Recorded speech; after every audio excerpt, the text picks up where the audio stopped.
ओम नमः शिवाय। नमस्कार दोस्तों, स्वागत है आप सभी का आपके अपने यूट्यूब चैनल खुशहाल ज़िंदगी में। दोस्तों, आज के वीडियो में हम बात करेंगे अधिक मास की अमावस्या तिथि की, जो कि प्रत्येक 3 साल के बाद हमें प्राप्त होती है। वैसे तो प्रत्येक महीने अमावस्या तिथि हमें प्राप्त होती है, लेकिन अधिक मास की जो अमावस्या तिथि है यह बहुत ज़्यादा महत्वपूर्ण है, क्योंकि यह प्रत्येक 3 साल के बाद हमें प्राप्त होती है।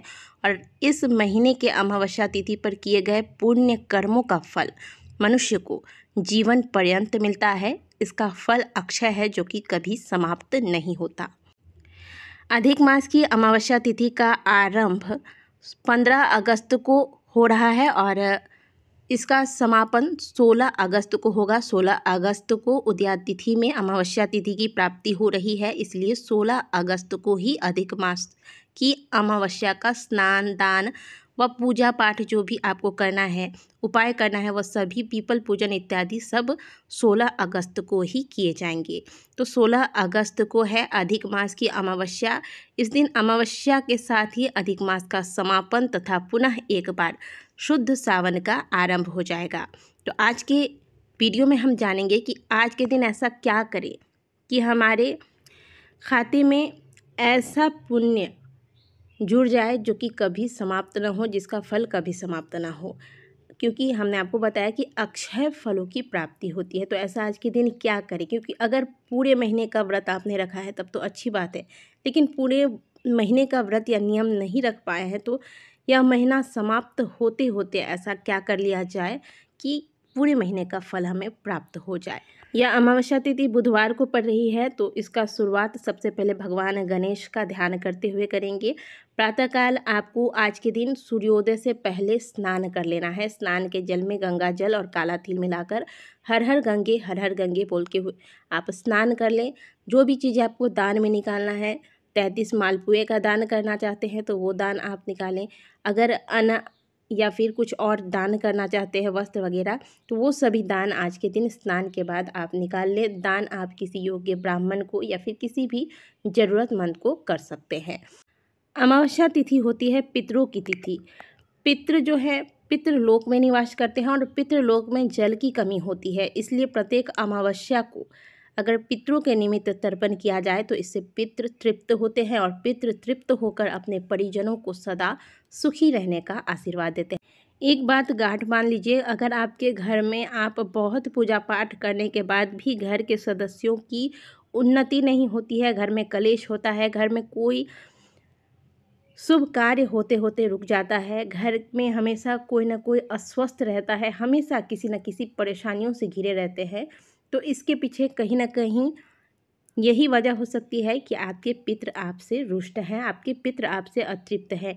और पितरों को तृप्त करने के लिए ही प्रत्येक महीने ये अमावस्या तिथि आती है। तो प्रत्येक अमावस्या पर नियम बना लें कि पितरों का ध्यान करते हुए आप कुछ धार्मिक कार्य अवश्य करेंगे जिससे पितृ तृप्त हों। और पितृ तृप्त तो पितरों की कृपा जब हमें प्राप्त होती है तो देव भी स्वतः कृपा बरसाने लगते हैं। इसीलिए सुखी रहना है तो पितरों को अवश्य प्रसन्न करें।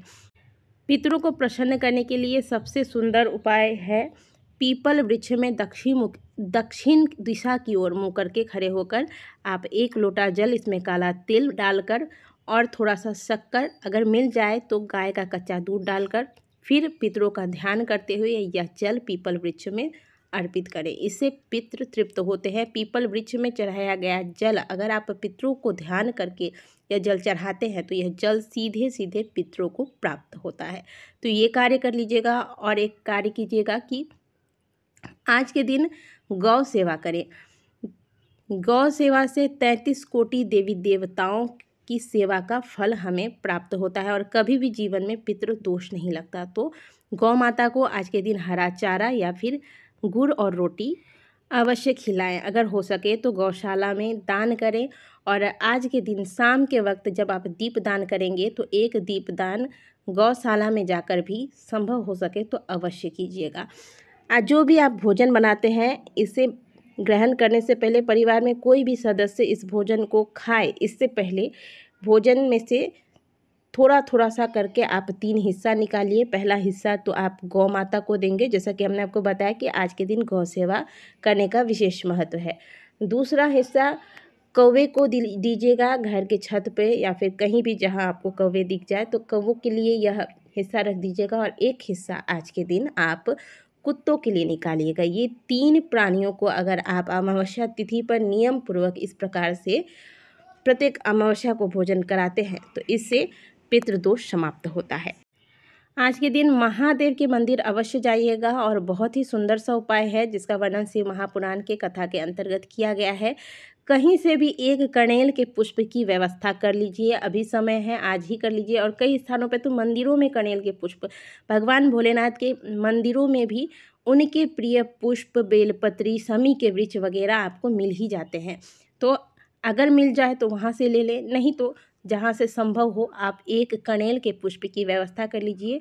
पीला पुष्प बहुत ही उत्तम होगा कनेल का, लेकिन अगर किसी को पीला नहीं मिल रहा है, सफ़ेद मिल रहा है, तो आप सफ़ेद भी ले सकते हैं। सफ़ेद पुष्प भी महादेव को अर्पित किए जाते हैं। 2 लोटा जल भर के आप ले लीजिएगा। 1 लोटे के ऊपर 1 लोटा रख कर, जैसे कि आपने 1 लोटा जल लिया, इसके ऊपर 1 लोटा रखकर इस लोटे में भी जल भर लें। फिर यह जल लेकर महादेव के मंदिर पहुंच जाएं। अब दोनों हाथ में दोनों लोटा ले लें और दोनों हाथों से एक साथ दोनों लोटे का जल महादेव के शिवलिंग पर समर्पित करें। श्री शिवाय नमस्तुभ्यम या फिर ओम नमः शिवाय बोलकर जल चढ़ाने के बाद अब कनेल के पुष्प जो आप लेकर गए हैं, देखिए अगर ज़्यादा पुष्प है तो सुंदर से आप महादेव के शिवलिंग का कनेल के पुष्प से श्रृंगार कर दें। लेकिन अगर कम है तो आज के दिन कम से कम 1 कनेल का पुष्प भी महादेव के शिवलिंग पर अवश्य समर्पित कीजिएगा। इससे आपको वो फल प्राप्त होगा जो देवी देवताओं को भी दुर्लभ है। तो यह एक कार्य अवश्य कीजिएगा। कहा जाता है कि भूल से भी अगर आज के दिन महादेव के शिवलिंग पर एक कनेल का पुष्प चढ़ा दिया जाए तो इसका फल अक्षय होता है। और 5 दीपदान का जो हमने आपको विधि बताया था, घर के मुख्य द्वार पर 5 दीपक वाला उपाय जो बताया था, एक प्लेट पे 5 दीपक रखकर घी का दीपक लंबी बाती वाला तैयार करें। दीपक प्रज्वलित करने के बाद पहले महादेव को दिखा दें यह दीपक, और उसके बाद ये 5 दीपक घर के मुख्य द्वार पर लगा दें। ये कार्य अब अंतिम तिथि है, अधिक मास की अमावस्या तिथि, इस पर अवश्य कर लीजिएगा अगर आज तक नहीं किया है तो। पीपल की पूजा तो आप करेंगे ही, लेकिन पीपल की पूजा तभी पूर्ण मानी जाती है जब आप पीपल की परिक्रमा लगाते हैं। दूसरी, शाम के वक्त पीपल वृक्ष के नीचे दीपक लगाते हैं। तो आज के दिन पितरों का स्मरण करके एक तिल के तेल का दीपक ले लें और पीपल वृक्ष के नीचे जाकर इसे दक्षिण मुखी होकर, यानी कि दक्षिण दिशा की ओर आपका मुंह भी होना चाहिए और दीपक का मुंह भी होना चाहिए। इस प्रकार से आपको दक्षिण दिशा की ओर मुंह करके बैठकर इस दीपक को लगाना है।